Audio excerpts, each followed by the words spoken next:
ვლადიმირ ზელენსკი უკვე აღარც კი მალავს თავის ზიზღს დონალდ ტრამპის მიმართ და აცხადებს, რომ ტრამპი აღარ შეიძლება განიხილებოდეს როგორც უკრაინის უსაფრთხოების გარანტი. თითქოს ტრამპმა თავადვე დაკარგა სანდოობა და თუ მის ადმინისტრაცია სურს მოლაპარაკებების წარმოება, ეს მოლაპარაკებები ახლა უფრო მათ სჭირდებათ ვიდრე უკრაინას. ამავე დროს ამერიკელი მოლაპარაკებები უკვე გეგმავენ მორიგ ვიზიტს ვლადიმირ პუტინთან მოსკოვში, რათა უკრაინაში ომი განიხილო. და იჩნდება დეტალები იმის შესახებ, რომ მშვიდობის მოლაპარაკებების დროს, რომელსაც კიევის წარმომადგენლები ბოლო თვეებში ამერიკელ ოფიციალურ პირებთან აწარმოებდნენ, უკრაინელები სთავაზობდნენ იმ დონბასის ნაწილს, რომლის ოკუპაციაც რუსეთს ჯერ კიდევ სურს, დაერქვას დონილენდი. და მთელი დონბასი გადაექციათ ერთგვარ ოფშორულ ზონად, რომლის მიღებაც დონალდ ტრამპს მოუნდებოდა და აუცილებლად მოუნდებოდა მისი დაცვა ვლადიმირ პუტინის ხელებიდან. მოკლედ ეს საინტერესო მომენტია. რა სურდა დონბასთან დაკავშირებით გაიგეთებინათ. მოდი განვიხილოთ. მე მქვია ალექსეი პიჩი, მოდით ერთად განვიხილოთ ეს თემა. მაგრამ სანამ ამ გამოშვებას დავიწყებთ, გთხოვთ გამოიწეროთ არხი, დაალაიქოთ, დაწეროთ ნებისმიერი კომენტარი და აუცილებლად გამოიწეროთ ჩემი ტელეგრამ არხი Pichi News-ი. ბული აღწერაში ამ ვიდეოს ქვეშ. მოდი დავიწყოთ ვლადიმირ ზელენსკის ბოლო განცხადებებით. უკრაინის პრეზიდენტმა თქვა, რომ მოლაპარაკებები ამერიკულ მხარესთან გრძელდება, მათ შორის სატელეფონო ფორმატშიც. ამავე დროს მან ხაზგასმით აღნიშნა, რომ ომის დასრულების მთავარ დაბრკოლებად რჩება სწორედ ამ ველური დაუბანელი რუსეთის პოზიცია. უკრაინის პრეზიდენტმა ვლადიმირ ზელენსკიმ განაცხადა, რომ ვარაუდები იმის შესახებ, თითქოს რუსეთი ახალი შეტევისგან თავს შეიკავებს აშშ-ის პრეზიდენტ დონალდ ტრამპის შიშის გამო, საკმარის უსაფრთხოების გარანტიას არ წარმოადგენს. თითქოს რთულია დაიჯერო, რომ პუტინი ასე ფიქრობს. არა, რას ამბობთ, იქ დონალდ ტრამპია. არა, არავითარ შემთხვევაში არ შეიძლება თავდასხმა, რადგან ტრამპს დავპირდით. ზელენსკის ხნით საერთაშორისო პარტნიორების რეალური ყოფნის არარსებობა ფრონტის ხაზზე დაუმთავრებელ კითხვად ტოვებს ველური რუსების შეკავების საკითხს. მან ასევე დააკომენტარა აშშ-ის პოზიცია, რომლის მიხედვითაც რუსეთი თითქოს თავიდან აიცილებს ესკალაციას ტრამპის ძლიერი რეაქციის შიშით. მაგრამ ეს უკვე სასაცილოდაც კი ჟღერს. ციტატა ზელენსკისგან. მაგალითად ავიღოთ აშშ-ში პრეზიდენტი ტრამპი. პრეზიდენტი ტრამპი იქნება ხელისუფლებაში კიდევ 2 წელიწადი და ნახევარი. და რას გავაკეთეთ ამის შემდეგ?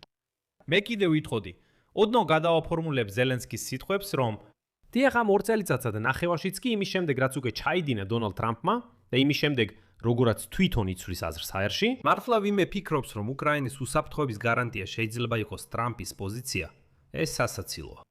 დონბასიდან უკრაინული ჯარების გაყვანაზე საუბრისას სახელმწიფოს მეთაურმა გააფრთხილა, რომ ეს კიევისთვის დამარცხება ჩაითვლება, ციტატა. ისინი გვინდა, რომ ლუგანსკისა და დონეცკის ოლქებიდან გავიდეთ. რა თქმა უნდა, სტრატეგიულად ეს ჩვენთვის წაგებაა. სტრატეგიულად შეიარაღებული ძალებისთვისაც ეს წაგებაა. ფორტიფიკაციული ნაგებობები, თავდაცვის ხაზი, ამის შემდეგ ჩვენ ნამდვილად უფრო სუსტები ხდებით. ეხლა დონბასზე და მოლაპარაკებებზე კიდევ ვისაუბრებთ თქვენთან ერთად. დღეს გაზეთი New York Times-ი წერს, რომ მშვიდობის მოლაპარაკებების დროს, რომელსაც კიევის წარმომადგენლები ბოლო თვეებში ამერიკელ ჩინოვნიკებთან მართავდნენ, უკრაინელებმა შესთავაზეს იმ დონბასის ნაწილს, რომელიც უკრაინის შეიარაღებული ძალების კონტროლქვეშ რჩება, დაერქვას დონილენდი. კი, ცხადია, რომ ეს მინიშნება დონი ტრამპზე ტერიტორიისთვის, რომლის მნიშვნელოვანი ნაწილი რუსული артиლერიითა და დრონებითაა განადგურებული, მათ დროშაც კი მოიფიქრეს და ჰიმნიც.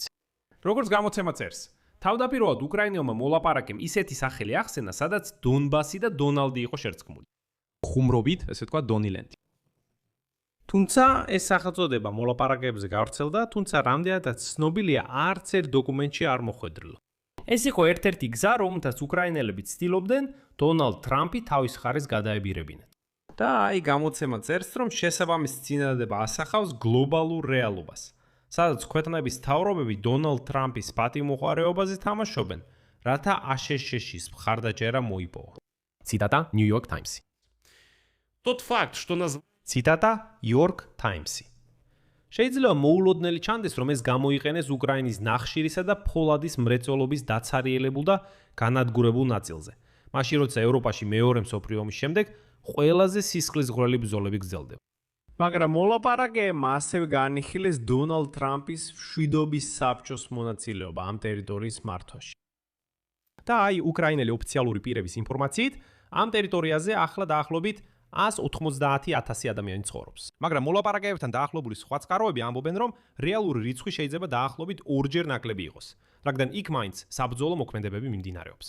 თუმცა უკრაინა არ აპირებს ამ ტერიტორიას გადაულოცოს გაველურებულ რუსებს. და ამიტომ ეძებდნენ ვარიანტებს თუ როგორ დაეყოლიებინათ დონალდ ტრამპი, რომ რეალურად დაეცვა ეს მიწები. ციტატა York Times-იდან. ვოლოდიმირ პუტინი და მისი დაქვემდებარებულები აგრძელებენ მტკიცებას, რომ ომის დასასრულებლად მათ უნდა მიიღონ მთელი დონბასი დონეცკისა და ლუგანსკის ოლქების ადმინისტრაციულ საზღვრებამდე. ამას რომ მიაღწიოს, ვოლოდიმირ პუტინი ემზადება ომის გაგრძელებისთვის 1-2 წელი, რადგან დონალდ ტრამპის შუამავლობით მიმდინარე სამშვიდობო მოლაპარაკებები ჩიხში შევიდა. და ვლადიმირ ზელენსკი უარს ამბობს ტერიტორიულ დათმობებზე წასვლაზე. და ამტკიცებს, რომ ციტატა York Times. სხვა წინადადებაში დონბასის იმ ნაწილის ომის შემდგომ მოწყობას, რომელიც უკრაინის შეიარაღებული ძალების კონტროლქვეშა, მონაკოს მოდელს უწოდებდა. ისევე როგორც დონი ლენდი, იგულისხმებოდა შესაძლო ნახევრად ავტონომიური მინის სახელმწიფო, რომელსაც შეეძლო ოფშორული ეკონომიკური ზონის სტატუსის უპირატესობების გამოყენება. Это еще круче, чем свободная экономическая зона. ციტატა York Times-იდან. რეალურად ფიგურირებდა ხელშეკრულებების პროექტებში. თუმცა თებერვლის ბოლოს მოლაპარაკებები ჩიხში შევიდა ისევ იმავე ტერიტორიული საკითხის გამო. მაგრამ შემდეგ ირანის წინააღმდეგ დაწყებულმა ომმა ამერიკელი მოლაპარაკებების ჯგუფის ყურადღება გადაიტანა და ეხლა ამერიკელები ცდილობენ კვლავ გააცოცხლონ ეს მოლაპარაკებები. და იუწყებიან, რომ ამერიკელი მოლაპარაკებები უახლოეს მომავალში გეგმავენ ვიზიტს რუსეთში უკრაინის საკითხზე მოლაპარაკებებისთვის. ამ დროს ვლადიმირ პუტინი აცხადებს, რომ სუბტიტრები შექმნა დიმატორ ზოგმა. ციტატა York Times-ი. ციტატა York Times-ი. ფრონტისთვის მუშაობენ და კიევში თითქოს მხოლოდ იმაზე ფიქრობენ, როგორ დააფიქსირონ რუსეთის გამარჯვება. მაგრამ ამაზე დეტალურად ვისაუბრეთ წინა გამოშვებაში, ამიტომ აუცილებლად ნახეთ.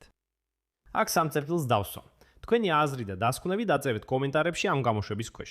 გამოიწერეთ არხი და აწკაპუნეთ ზარზე და არ დაგავიწყდეთ ლაიქის დაჭერა. თუ გსურთ ამ YouTube არხის მუშაობის მხარდაჭერა, ამისთვის მადლიერი ვიქნები. ამის გაკეთება შეგიძლიათ ნებისმიერი დონატის ან ფასიანი სპონსორული გამოწერის საშუალებით მულებზე. ციტატა York Times-ი. ამით დასრულდა იზრუნეთ საკუთარ თავზე, ყველას ნახვამდის.